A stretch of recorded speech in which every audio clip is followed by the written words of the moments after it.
बिस्मिल्लाहिर्रहमानिर्रहीम।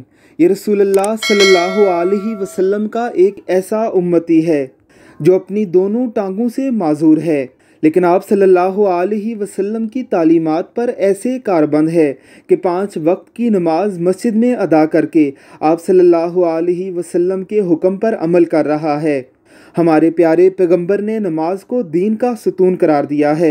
इसको कायम करने वाले को दीन की अमारत कायम करने वाला करार दिया है और इसे ढहा देने वाले को दीन की पूरी अमारत ही ढहा देने वाला करार दिया है। ज़रा सोचिए कि कल अल्लाह रब्बुल इज़्ज़त के हुजूर बरोज़े हशर हम भी पेश होंगे और ये माजूर शख्स भी पेश होगा।